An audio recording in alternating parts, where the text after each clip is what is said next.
Christ-hand disciple. You're watching my channel.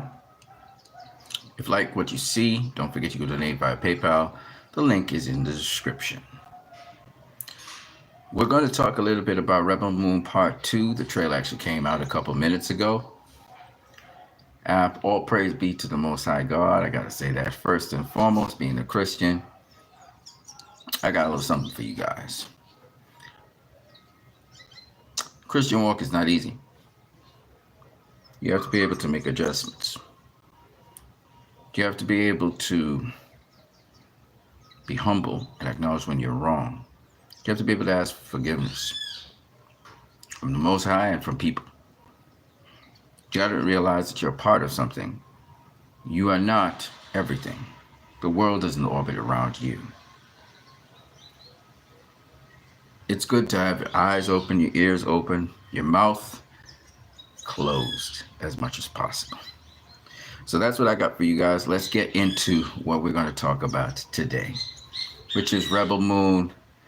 April 20th is not too far away, actually. It's almost a month away. Actually, to this day, today's April 19th. Today is March 19th. Hold on a second.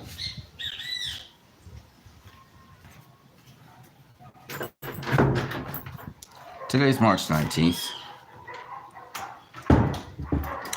But it's exactly 30 days from now, Rebel Moon will be released, Part 2.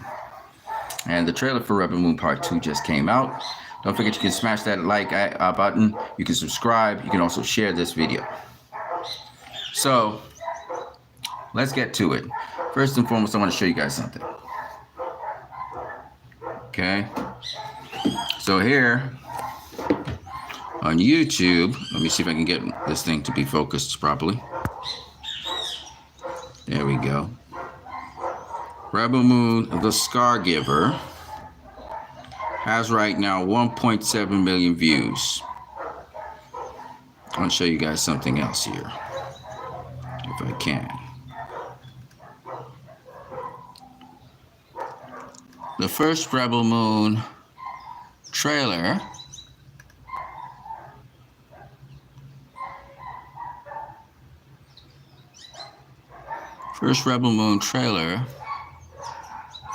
the teaser trailer had 13 million views. Bear in mind, Netflix has a certain amount of subscribers to them. 13 million views. The official trailer for Rebel Moon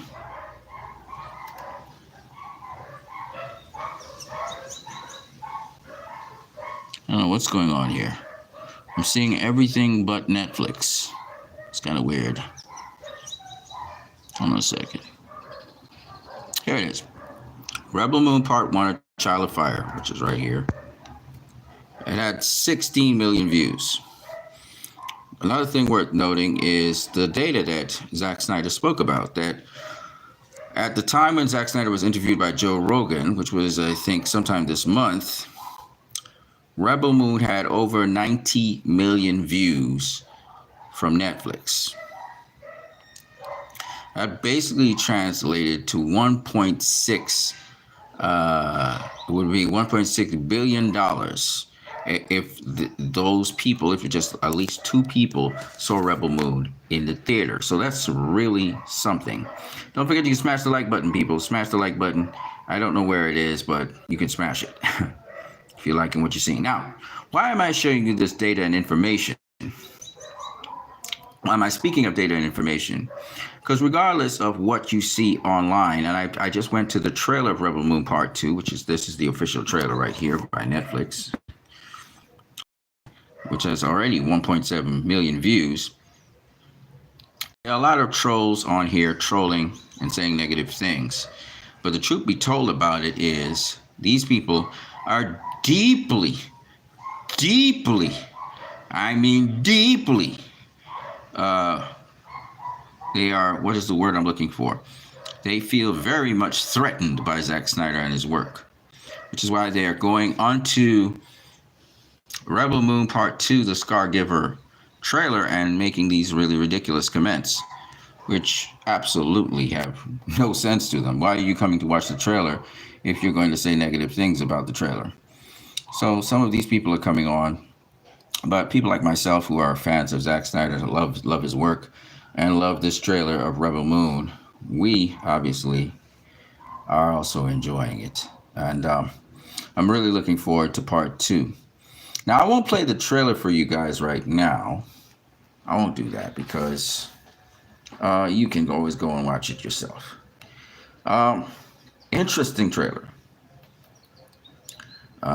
We see that Jimmy joins with Cora, and they're going to try to resist the Empire, led by Atticus Noble, or a clone of him, or some sort of regenerated version of him, because, as you know, he was incapacitated and crippled and so on, but they seem to have some sort of regeneration matrix or something that he's put in, and he gets back all his features and stuff. He seems to be a clone of something, so he may be a clone. He has a sort of appendage put on the back of his neck, and they seem to insert some sort of chemical or something into him. But anyway, the point is, Rebel Moon is interesting for several different reasons. Of course, one is the real world reasons and the real world relevance of it. But the second part of it is also very interesting. You know, hearing Jimmy say that they more than likely will not win this battle. And obviously it's because they're outgunned, outnumbered. You know, the Empire has innumerable amounts of troops and weapons, and they're just outnumbered and outgunned. Having said that, though, just like what's happening in Palestine right now and Hamas and so on, I want to highlight a couple other pieces of information I did not speak on concerning why restore the Snyderverse, and also regarding Zack Snyder being the best fit for DC at this point in time. The only guy I think that can shake up DC for the moment. So for those of you, whether you're on Facebook, whether you're on Twitter, I'm going to give you some fuel for your fire with respect to why Zack Snyder is a very good fit for reviving and restoring DC, and also not just restoring the brand, but also restoring the Snyderverse that needs to happen. So the first thing that you would realize is the success of Rebel Moon Part 1 on Netflix. Netflix has profited majorly by Zack Snyder's Rebel Moon Part 1, which only cost, by the way, the company about to the tune of $80 million. And already Netflix has made back that money several fold, okay? Through added subscribers, through the content that they have. Netflix is one of the biggest, if not the biggest, streaming service in the world right now. And they are only expanding, and customer satisfaction is only making it greater. But here's the other thing. Zack Snyder has never had a history, as you guys know. The former president of Warner Brothers Pictures spoke about this. He has never had a history of costing the studio any money whatsoever for any of its movies. He's always been profitable. Okay? Now, here's the other very important point. I'm going to give you guys some fuel for your fire. And I know a lot of you haven't really paid attention to this, but I think I might as well show you it. So let me show you.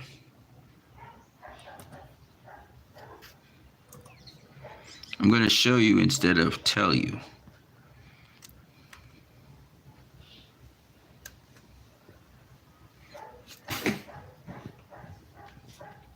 I didn't set this up, so I'm going to have to set it up right now. But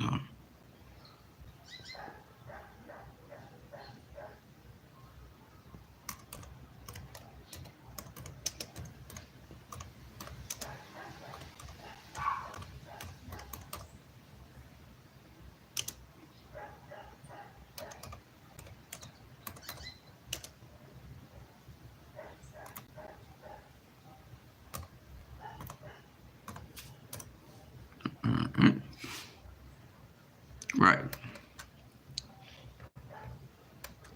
So I have to show you this because I think some of you are not aware of the position of things right now. So I want to show you something.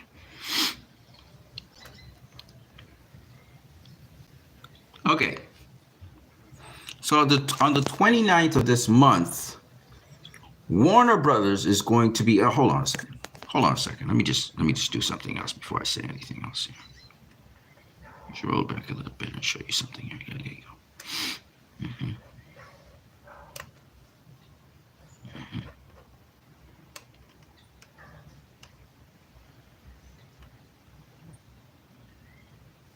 Mm-hmm. Okay. Right. Mm-hmm.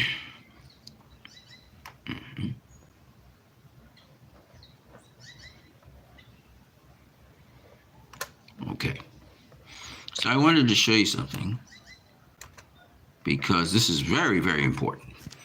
Yes. So the March the 29th of this month, Godzilla times Kong, the New Empire is supposed to come out in Warner Brothers. Okay, they're expecting this to make some money. And March 1st this month, Dune came out, part 2. Now, I wanted to show you a couple very important points about this because 2023 was not a good year for Warner Brothers. Save Barbie. Nothing else really did tremendously well. I mean, they did make some money. They did make some money last year. They had Meg the Trench, they had Barbie, they had Evil Dead Rise, they had Ear. Now, they didn't get all the monies for these things because Ear was, they co-promoted Ear or co-produced Ear with Amazon, of course. But in 2023, they made some money off of Mummies and Creed 3, Ear, Evil Dead Rise, Barbie, The Trench, Meg 2, The Trench, okay? And that was that. They made no money off of nothing else. I think they made some money off of Wonka as well, but no big set of money. Wonka was a profit. It made profit. Let me see. Yes, Wonka was a $125 million film that made $629.7 million gross. Okay, so Wonka did something. All right, but they had a bunch of flops still that year. It's particularly down to the end of the year. They just flopped with everything, including The Color Purple, Aquaman and the Lost Kingdom, Blue Beetle, The Flash. In fact, DC, nothing in DC landed, right? DC was just a tremendous bust. And they also had The Nun 2, which did well. But again, the gains, the losses were so tremendous that they just made like I think they made like $500 million when all is said and done at the end of the year because of the tremendous losses from Aquaman, The Flash, and Blue Beetle. They all made tremendous losses. DC's in the crapper right now with Warner Brothers. Now, recently there, Dune 2, it made some money. I'll tell you exactly what Dune 2 made. Hold on a second. Let me show you.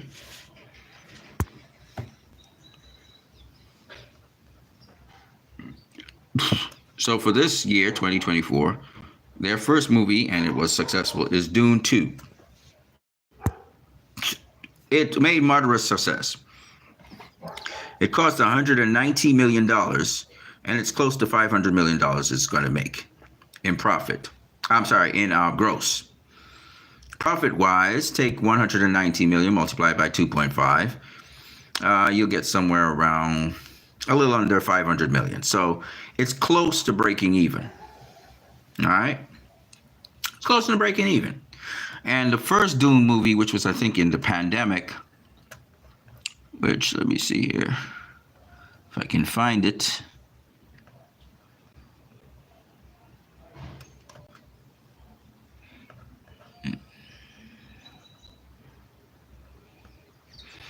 Trying to find it, but that's the original work there.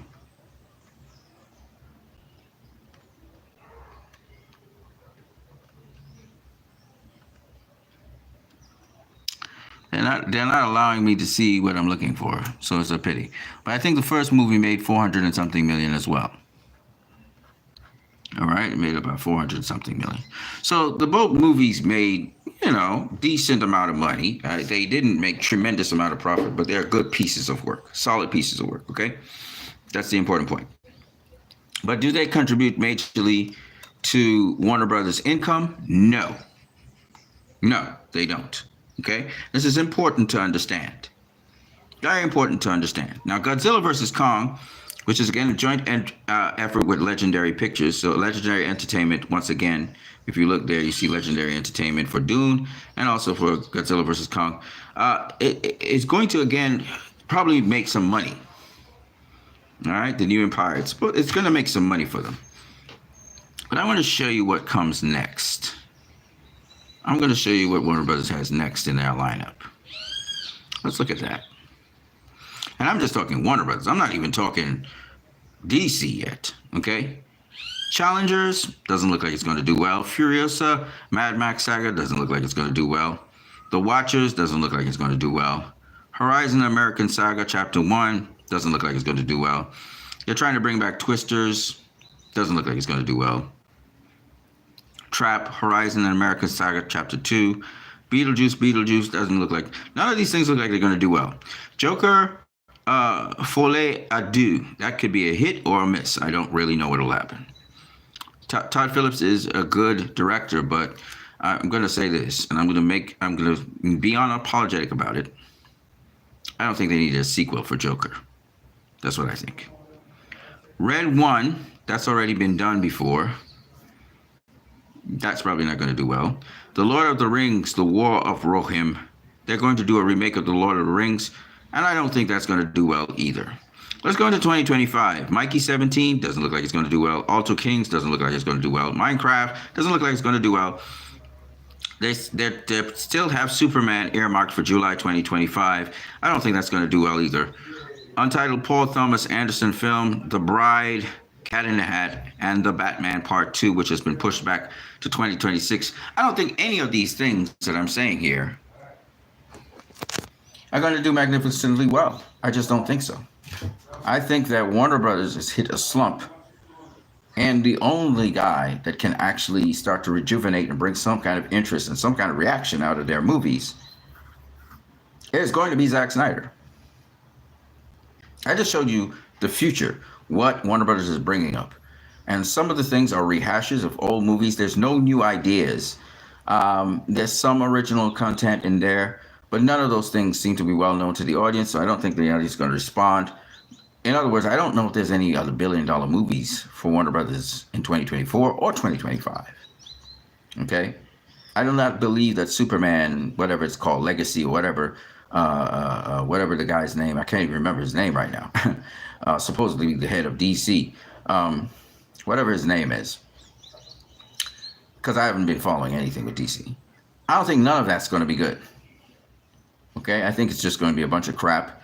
I think what DC has coming up is crap, and it's going to be crap, and it's going to continue to be crap until Zack Snyder gets to do his DC films, which are highly anticipated, and now years highly anticipated. This is why Restore the Snyderverse is extremely relevant. Extremely relevant. Extremely relevant. Smash that like button, people. Don't forget you can donate via PayPal. The link is in the description. Extremely relevant. What I'm telling you guys is extremely relevant. Don't forget to smash the like button. I don't know where the like button is, guys, so don't ask me about that. I know it's difficult to find the like button, but if you can find it, you can smash it. Okay? What I just gave you guys is information about the future. Looking into the future of Warner Brother Pictures. Not just DC. I showed you what their upcoming movies are going to be. And none of them ring a bell. None of them capture interest. And the DC movies, there are only two DC movies.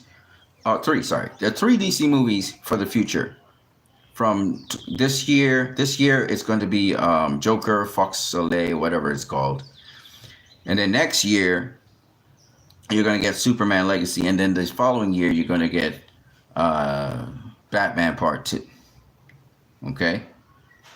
How many of you on fire for Batman Part 2? How many of you you can't wait to see Batman Part 2? How many of you can't wait to see Superman Legacy? How many of you can't wait to see Joker Fucks Do or whatever it's called? I don't even care. How many of you? See? We don't even talk about DC anymore. Okay? So, there is negative infinity excitement for DC. And on top of that, there isn't much excitement for what Warner Brothers Pictures is bringing out this year. For those people who are diehard Godzilla fans, you're going to like the Godzilla movie coming up. For those of you who are diehard Superman fans, maybe you'll even like to see Superman and you go see the Superman Legacy movie. For the diehard Batman fans, maybe y'all will go see the Bat, but it's not going to be the majority of people. Here's what it is. Okay?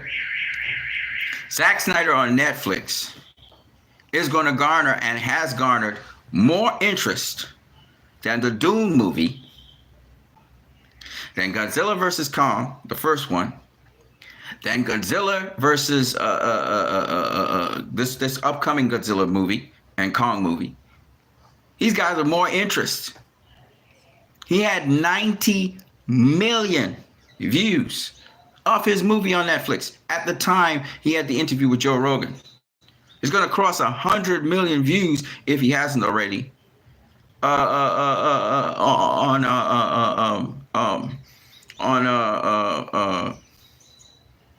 the end of this month, making him one of the top 10, entering into the top 10 most viewed Netflix movies of all time. Think about that. Not even Godzilla vs. Kong. None of those movies have been in the top 10 on Netflix. Of course, they have other platforms in which they are shown. But the point is, Netflix viewers don't go watch all those other movies I just said as much as they watched Zack Snyder's, as much as they watched Zack Snyder's Rebel Moon. Think about that. Zack Snyder's Rebel Moon did better than Zack Snyder's movie Army of the Dead. It did better than that. Think about what I'm saying.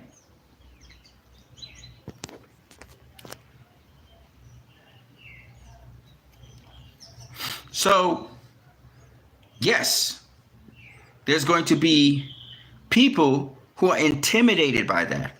That Zack Snyder can still get his movies and his message. And remember, these are not the director's cuts of his movie, Rebel Moon.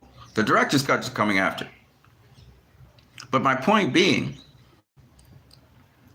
that, and I still have my Netflix subscription, by the way. My point being that this guy has a lot of buzz behind him. I want to show you guys something else. Let me switch this up.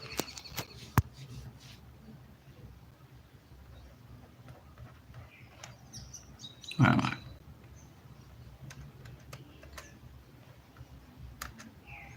So those of you who are speaking about Restore the Snyderverse, those of you interested in speaking about Restore the Snyderverse, stick with it. Don't stop for a second. Luke, don't stop doing it. The rest of you, I don't know who you guys may be right now watching my video. Don't you stop doing Restore the Snyderverse. Go on Twitter now and hashtag Restore the Snyderverse and show 90 million views for Rebel Moon. Okay, let me get back to some other stuff here. All right, I'm gonna show you guys something.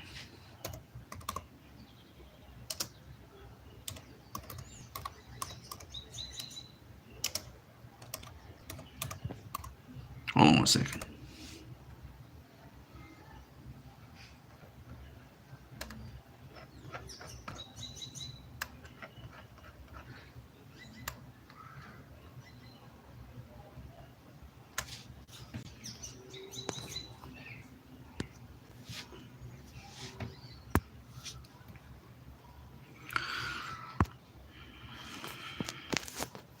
Okay.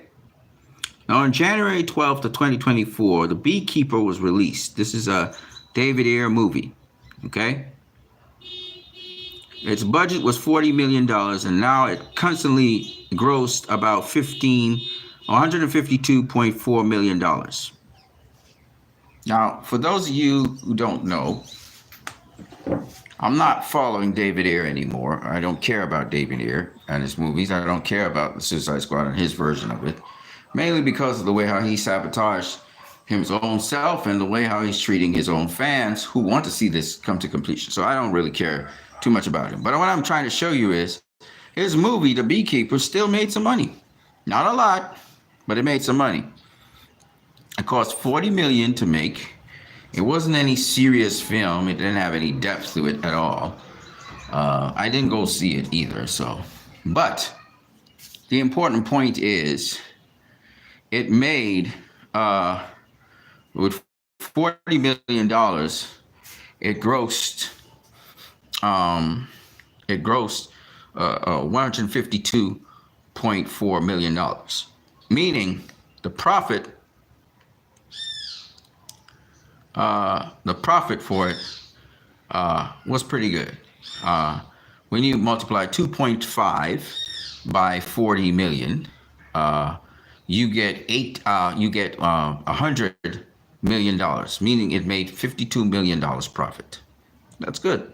The Beekeeper did well, and it shows that David Ayer is a good director, even though it was mostly an action film and it really didn't have much substance to it.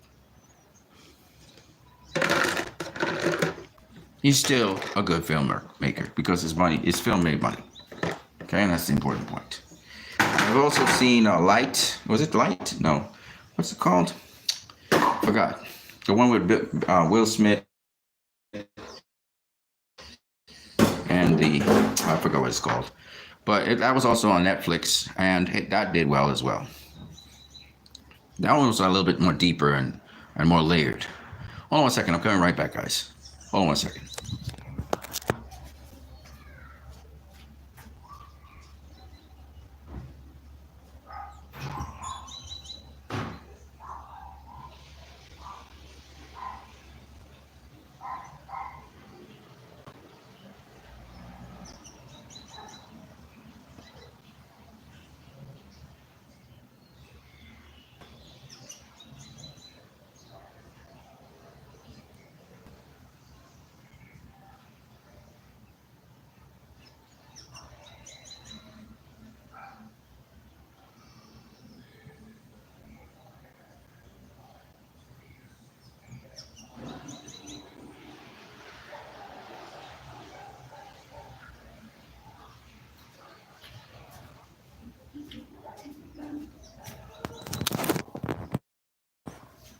All right, so what I'm saying to you guys is, hold on a second. Good. I'm saying that David Ayer is a good director, and that the Suicide Squad was a butchered job for him. And unfortunately, he likes kissing people's butt, and so there's nothing I can do too much about that. I'm not going to support someone who is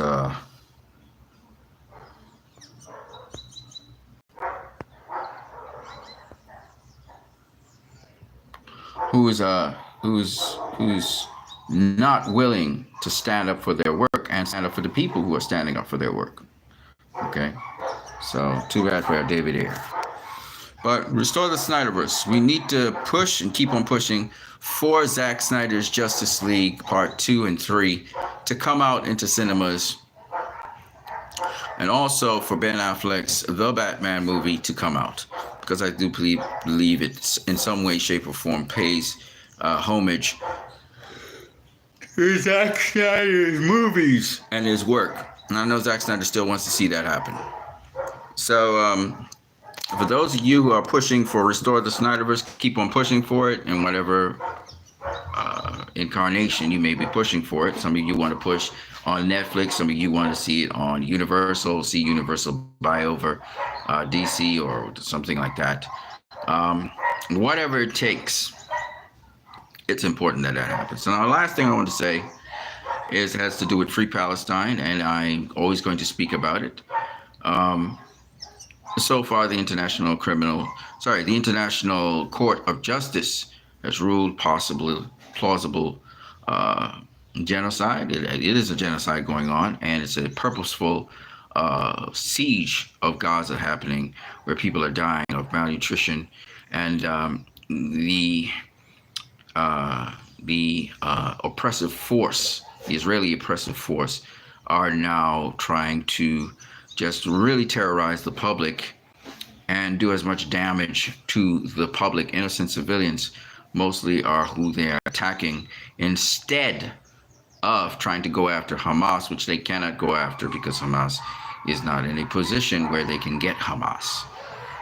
Okay, Hamas, they have the tunnel network that can go into Israel, it can go across to Lebanon, and so on. So it's not really something in which they can really win this battle. It reminds me of actually the United States when they went into Vietnam to fight the Viet Cong, and a similar sort of guerrilla warfare using underground tunnels was used. And they, again, the United States bombed the daylights out of towns and villages and killed thousands upon thousands of people and villagers and people in a country that they didn't have anything to do with. And the Viet Cong came out triumphant, and I do believe at the end of the day, the Palestinians will win this war. And Israel will be looking like the criminals that they are. Anyone supporting the IDF or supporting these inhumane criminal acts will be looked at as the enemy. And right now, Israel is looked at as the enemy to Middle East and Middle East peace. And it's not just because of Netanyahu and his right-wing cahoots, but it's also because of the sentiment and the bloodthirsty sentiment of some of the Israeli citizens who, to be honest with you, I'm going to be as honest as I can be with you guys. I don't think Israel has a right to exist. I don't think so. How can you have a right to exist by kicking people out of their land and they can't come back? People who belong to the land. You don't have any right to the land like people who have been there. It's almost the same thing as asking, does America in its current form have a right to exist?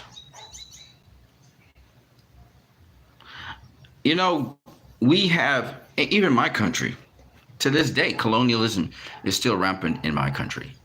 And they exploit us to this day. BP Amoco gets the bulk of the revenues from our oil. We get a small pittance. They're literally exploiting our country economically.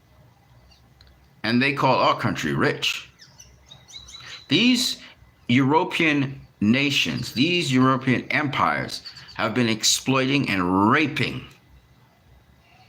the assets of other countries for centuries. Centuries. And those people who stand up to them in leadership, they either get assassinated or they get removed and they have to go into exile. And it's about time we speak on that. And that's what Rebel Moon Part 2 is about. Yes, we can't go up against empires and topple them. Not even if we're organized enough. It takes all of us. All of the supposed third world. They call us third world. You know why? Because we are the exploited. We are the ones they think are lesser. They call themselves first world, building their wealth off the backs of the third world. That's why they have the arrogance they have, because they go in like mob bosses, like tycoons, like oligarchs. They rape the women. They rape the land. They take what they want. And they walk out. And they say, you can't do us anything. The arrogance. The wickedness. I want you guys to understand what I'm saying. What's happening in Ukraine? And America is trying to let you feel that Russia is the villain. That the Russians are the villains, when the Russians are the most reasonable people out there. That Russia isn't wrong for what they're doing.